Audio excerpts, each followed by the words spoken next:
The Tennis Gambling Podcast on the Sports Gambling Podcast Network is brought to you by Mark Fantasy. Sign up with the promo code SGPN. Get a $1,000 bonus credit. And welcome, everybody, to the Tennis Gambling Podcast here on the Sports Gambling Podcast Network. It is currently Thursday evening, April 10th, roughly 6:30 p.m. Eastern Time. I'm Scott Reichel once again going solo for this pod. Time to get into the quarterfinals in Monte-Carlo. Going to break down all four matches taking place on Friday. For that, though, going to briefly recap what happened in the round of 16 matches that took place on Thursday. Starting off with the lock and dog picks. I have good news. We finally won a damn play in Monte-Carlo. Ended up winning. Altmaier team total under 6.5 as my lock at -110. Never in doubt, Alcaraz did struggle a bit early on. Then he settled in and dominated the back half of that third set. Ended up coasting to the finish line. Altmaier just seemed to, I'd say, press a bit based on Alcaraz keeping a lot of balls in play. Altmaier knew he had to go for some extreme shots and some extreme margins, and he had a lot of errors, as you saw Alcaraz destroy him.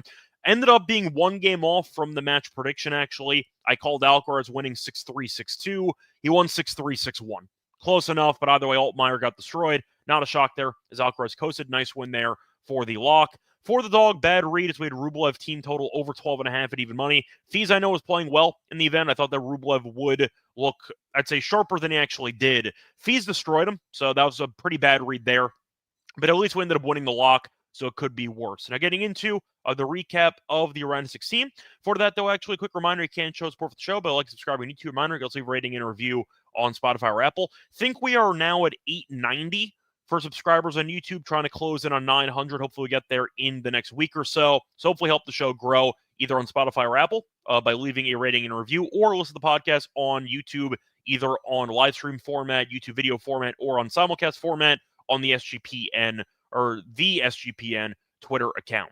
Anyway, also a reminder, check out the merch store on the SGPN merch store on the website. A reminder, we have a lot of great Tennis Gambling Podcast merch with sweatshirts, t-shirts, and mugs, high quality, different colors, and very affordable. Recommend getting yourself something. And a reminder, also for the SGPN network, if you want to try to find an easy location to find all of the SGPN picks and podcasts, go to the SGPN app on the app stores. Completely free to download. But once again, if you want to find every single pick and podcast available on the network, don't forget to go to the app, free on the app stores.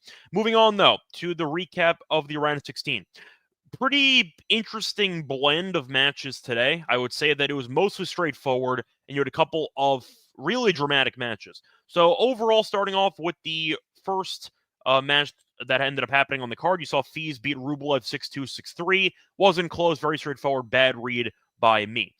For the next match, though, we saw Draper have a war against Fokina. Fokina did win after dropping the second set in a breaker as he won 6-4 in the third. Did like the Draper team total over that got there. Thought he'd win the match, but the point is he got the team total anyway, and a loss. Good win for Fokina, who's been good at Monte-Carlo over the years, but definitely a fun match that came down to the wire. Then you had the choke job of the day by Ruud as he took on Popyrin, as Ruud did lead 5-3 in the third set with 2 match points, and he choked it. Ended up losing the last 4 games of the match. So once again, 5-3, double break point on the Popyrin serve, but still.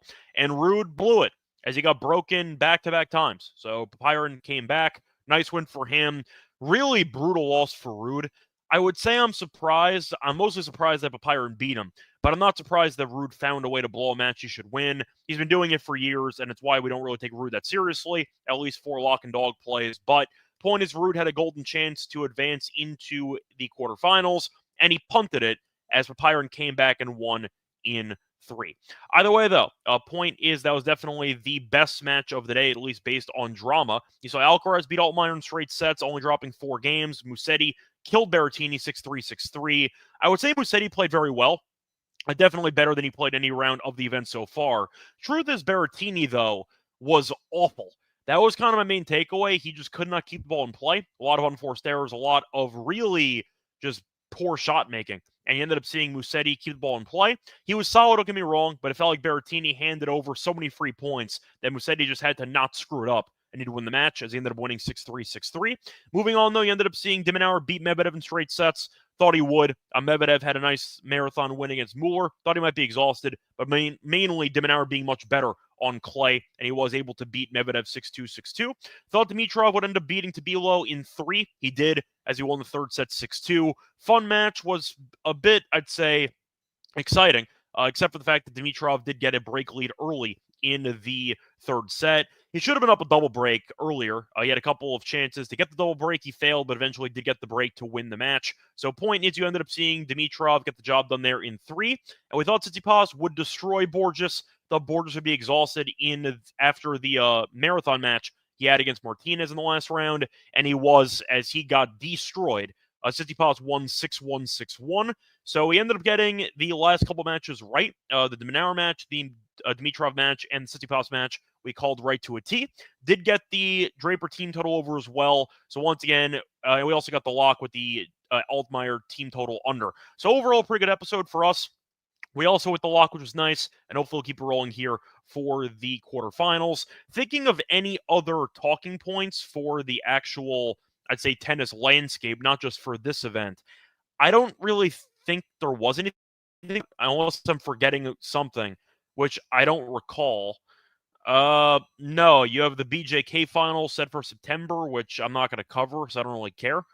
Sinner's going to come back in the Italian Open, and that's basically it. Yeah, nothing really to talk about for the actual news bulletins in tennis, but once again, pretty even blend of competitive matches and straightforward ones in the round of 16. We'll see what happens moving forward into the quarterfinals. For the schedule, for the quarterfinals, starting at 5 a.m. Eastern, you have Fokina against Pyron in the first match. You have Fils against Alcaraz in the second match. You have Dimitrov against de Minaur in the third match, and Musetti against Tsitsipas in the fourth match. To get into, though, the brief recap of the outrights for the event. So far, the quarters have actually been doing very well so far.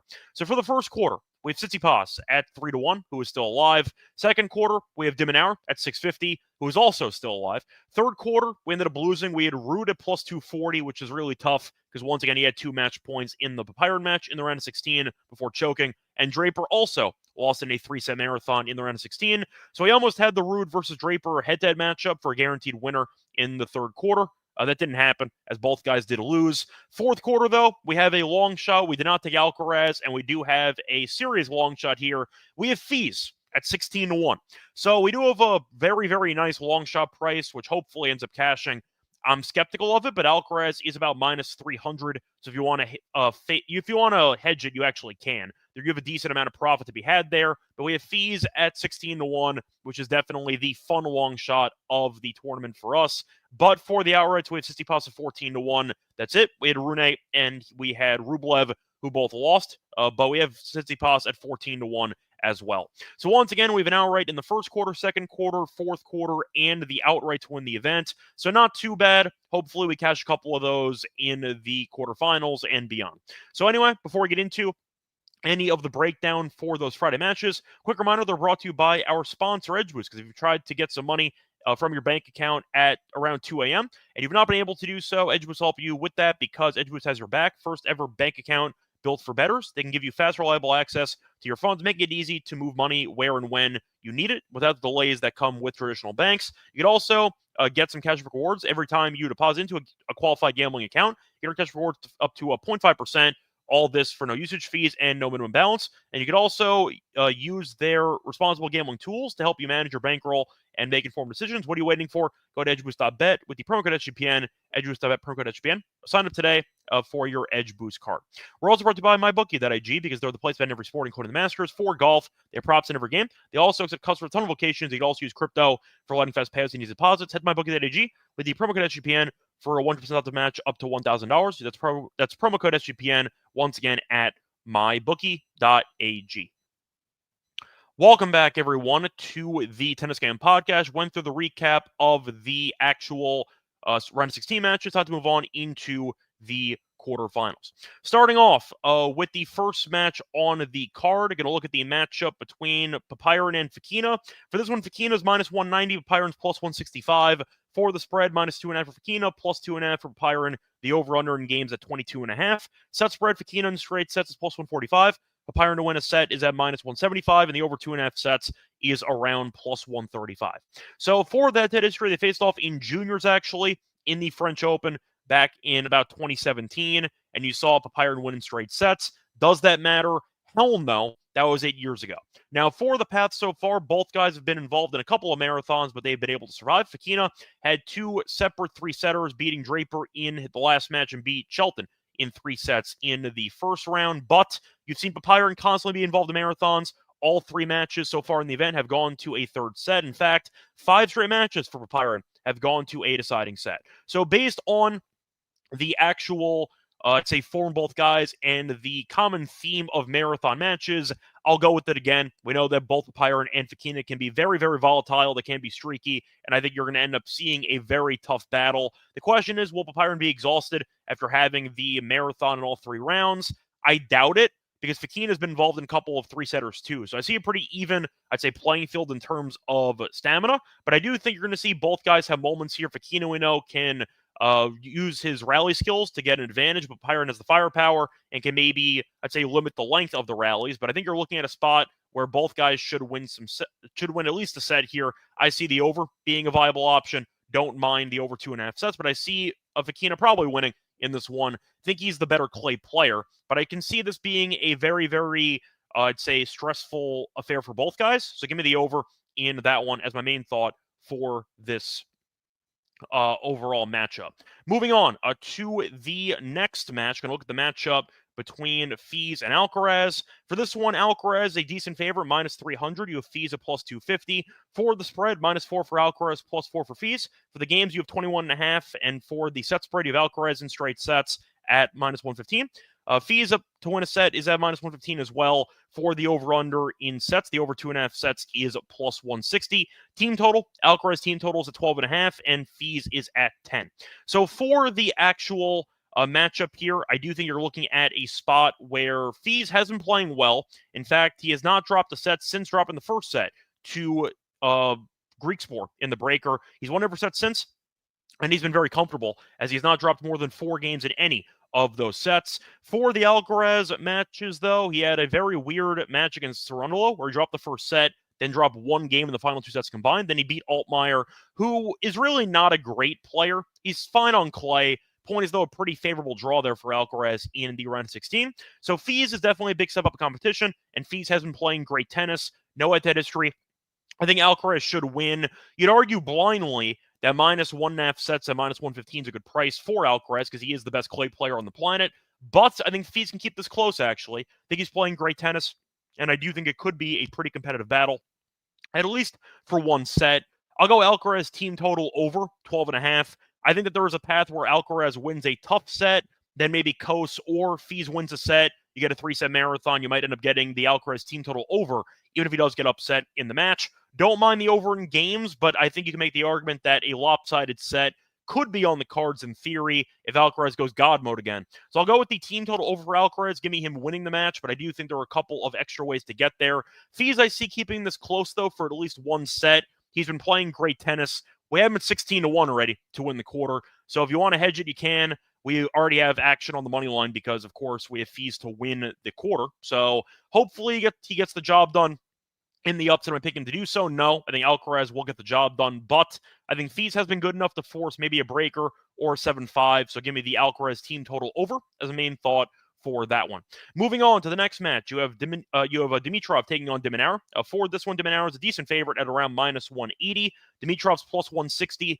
For the spread, minus 2.5 for de Minaur, plus 2.5 for Dimitrov. The over-under in games is at 22.5. For the set spread, you have Dimitrov in straight sets at plus 325. You have de Minaur in straight sets at around plus 155. The over 2.5 sets is around plus 130. So for that history, face off a couple of times. You've seen de Minaur get the better of Dimitrov as he is currently 4-2. That does include a walkover, though, so something to keep in mind. It is 3-2 in matches that have been completed, but all 5 meetings, were on hard court, so something to keep in mind. No clay history. Now, de Minaur has been fine in the event. Dropped the first set to Makic. He has been good ever since. Has not dropped more than 3 games in a set since, as he beat Makic 6-0, 6-3 in the last 2 sets and beat Medvedev 6-2, 6-2. Dimitrov's been the opposite. A couple of close calls. Beat Jarry in straight sets, beat Vacherod in 3, and beat Tabilo in 3. So I do think based on the form of both guys, I'm expecting a close matchup. Yes, de Minaur has looked better up to this point against arguably better competition, but I do think Dimitrov's variety can give de Minaur problems. De Minaur is a rallier first, not really known for the firepower. I think Dimitrov can use the better serve to maybe win some free points and maybe find a way to steal a set. I don't mind the over in this one. I think that de Minaur should win, but I see a 3-setter. I think Dimitrov will be able to keep, I'd say, de Minaur off balance using variety, something that we saw Medvedev be unable to do so. But I do think Medvedev is a kind of a one-trick pony. He wants to hit everything flat, wants to stand on the baseline, and de Minaur was just able to outlast him, pushing him around the court, while also capitalizing on Medvedev's potential fatigue after that marathon against Mueller. Think Dimitrov, you could argue fatigue might play a factor, but I think that he's playing pretty good tennis. Yes, he screwed us over, dropping the first set to Vacherat, but I do like how he's played as a whole. I think the variety and the better serve can help him potentially steal a set here. Give me de Minaur to win the match, but I do think it's going to go 3. Give me the over 2.5 sets at plus 130. Really don't see much value on de Minaur minus 180. So I'm going to pass on that money line. The games could be interesting, but I'll pass there too. Give me a close matchup, maybe de Minaur team total over 12.5. I don't mind that. I think you're looking at what should be a fun matchup that I am picking de Minaur to win, but I see at least one close set. Maybe Dimitrov stealing a set. So give me the over 2.5 sets, but I am going to go with the team total as well for de Minaur in this one.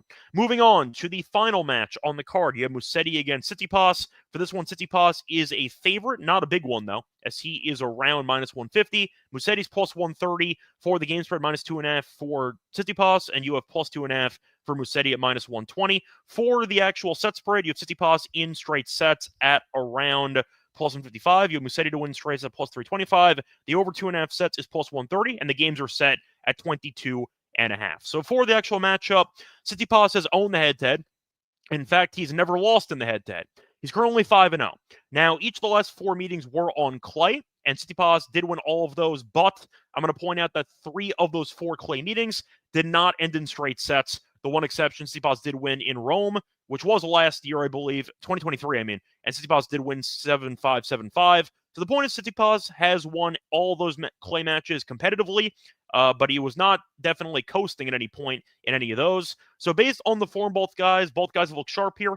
Tsitsipas dropped the first set to Thompson, then came back and he ended up winning, has not dropped a set since. Beat Borges 6-1, 6-1 in the match on Thursday. Basically a bye. Same for Musetti. It was supposed to be a fun match against Berrettini. Did not happen that way, as you saw him dominate 6-3, 6-3. But Musetti did drop a set in each of the first 2 rounds against Lehechka and Bu. So we'll see what form Musetti shows up in this one. For the matchup, though, I think Tsitsipas should win. We have him to win the quarter already at 3-1. He has won this event 3 of the last 4 years, and we know that this is definitely his best overall tournament on the entire tour. Musetti is a great clay player. Did win the bronze medal in the Olympics last year, but it's tough for me to pick Musetti when he's lost to this guy in all 5 meetings, including all 4 meetings on clay. I think it'll be close, though. I think Tsitsipas wins, but I think it's going to be a very, very close battle. Might go 2-3 sets, potentially. We have seen 3 of the last 4 meetings on clay go to a deciding set between them, and I think that Tsitsipas, even the one match where he ended up winning in straight sets, did end 7-5, 7-5. Give me the team total over Tsitsipas. I think Musetti can hang in there for a set, maybe 2, maybe even win the match. But I think that it's going to go the distance, and if it ends up going to a straight set victory in favor of Tsitsipas, I can see a 7-5 or 7-6 in there. So I think that there's a couple ways to get there. Give me the team total over for Tsitsipas in this one as a main thought for this match. Couple of comments I see in the comment section. See Brett stopping by. Thanks for stopping by, Brett. Appreciate it. And hopefully you do enjoy the content. Cayetano stopping by. Edge Boost is the name of the ad read that I did for that. For other comments, I see Leonard stopping by. Nice to see you again, Leonard. And I see Sashi asking if I did hear the news about Goran being on Steph's coaching staff after Roland Garros. I heard some rumors. We'll see if it's actually true or not. You never know. You might see a couple of, I'd say, trial periods for coaches. We know Murray did that with Djokovic, where they took a wait-and-see approach. Like, we'll try it for an event or 2, and then we'll go from there. Definitely exciting. I'm hoping that Goran can help Tsitsipas, I'd say, maximize the volleying game that he has. I think that Tsitsipas is an underrated volleyer. Doesn't use it that much, and I think that it can definitely be a good skill set for him. Not to mention him improving the serve, which has been better lately. So it would be nice to see if you end up getting Goran, who, of course, had a lot of success with Djokovic over the years, become Tsitsipas' new coach. Would be interesting. I heard some rumors. I'll evaluate that more once it actually comes to light. But as of right now, those are rumors. We'll see if that's actually going to be true or not. As far as I know, it seems like it's going to be likely to occur. So hopefully, once again, it works out and hopefully we end up seeing them have some success together over the next few months. Anyway, that's going to wrap it up for the actual quarterfinals. Now it's time for the lock and dog picks. Before we get into the actual plays, though, quick reminder, the way you're brought to by Monte-Carlo Fantasy because you can play their pick'em for a chance of 100 times your money. You can also sign up for your new account with the actual promo code SGPN, especially when your first time deposit offer up to $1,000 bonus cash on fantasy promo code SGPN. We're also brought to you by Rhythm because they are the home of AI picks and props. They also have a model now for Major League Baseball. You can use models for NBA and golf. Picks are so good, it feels like cheating. You could also build your own model, which is very easy to do. You could also capitalize on one of the amazing deals that Rhythm has. There are two options for promo codes. One's for a month discount. One is for a yearly discount. 25% off monthly subscription with promo code SGPN25. 50% off annual subscription with promo code SGPN50. So once again, go to Rhythm, RITHMM, promo code SGPN25 or SGPN50. Welcome back, everyone, to the Tennis Game Podcast. Finished going through all the matches for the quarterfinals. Time to move on into the lock and dog picks. For the lock, I'm going to go back to the last match between Tsitsipas and Musetti. Give me the team total over 12.5 for Tsitsipas at minus 115. Now, Musetti's been involved in a bunch of marathon matches recently, not including the match against Berrettini on Thursday, but 6 of his last 8 matches have not ended in straight sets. So he has been dropping sets left and right. Saw him drop a set to Bu and a set to Lehechka. Think that Tsitsipas should, once again, at least win one set. He could win straight sets, but I see it being close. They've had a bunch of competitive head-to-head battles, even though Tsitsipas has won all of them. So to go through the recent details, Tsitsipas has gone over this 12.5 team total in 4 straight head-to-head meetings. And on top of that, 3 of the 4 clay meetings in the past between them have not ended in straight sets. So Tsitsipas seems to win marathons more often than not against Musetti. The one exception was a 7-5, 7-5 win in Rome in 2023. Point is, though, I think Tsitsipas, who's been very comfortable in the clay slate, beat him in Roland Garros a couple years ago in the French Open. But I see him looking sharp in Monte-Carlo, his favorite event. He's won it 3 times in the last 4 years, and Musetti's been playing well, but he has been dropping some sets. Think Tsitsipas can get there in a couple ways, either in a 3-setter or winning one competitive set, or maybe even losing a competitive set and it going the distance. So give me the team total over. Once again, when it's cashed in 4 straight head-to-head meetings, I think that's a good price, minus 115. Give me that as my lock. Now, for the dog, I'm going to go to the first match. I'm going to go to the Fokina and Papyron match. Give me the over 2.5 sets at plus 135. Both players, different play styles. We know that Fokina likes to rally, does have firepower, but he does like to rely more on the patience, or try to, and the baseline play. Papyron has a lot of firepower, can end points quickly. I see there being momentum swings throughout the match. Plus, you've seen Papyron be an absolute marathon man. Each of his last 5 matches have not ended in straight sets. Beat Ruud in 3 on Thursday. Came back from the brink, but Ruud we know is a good clay player. That is a good win. Point is, though, he's been involved in a bunch of marathons. Think it is a good script for it to happen again. Now, Fokina has also been involved in some close matches recently, as 2 of his last 3 have not ended in straight sets either. Did beat Draper in 3 sets on Thursday. Point is, though, with the different play styles and the common, I would say the common script for both players of having marathons and 5 straight for Pyron, 2 of the last 3 for Fokina, and based on both guys being extremely inconsistent over the course of their tennis careers, I can see it being a very drama-filled match that goes back and forth, but I like the price. Give me the over 2.5 sets at plus 135 as my dog. So once again, the plays here for the quarterfinals of Monte-Carlo, the lock's going to be on Tsitsipas team total over 12.5 games, minus 115 against Musetti. For the dog, give me the Fokina and Papyron match over 2.5 sets at plus 135. That's going to wrap it up. You can find me on Twitter, Reichel Radio. Find me on the NBA show and the MLB show. And until next time, we're back for the semifinals of Monte-Carlo. Until next time, good luck to all of you and all of your bets. Bye, everyone.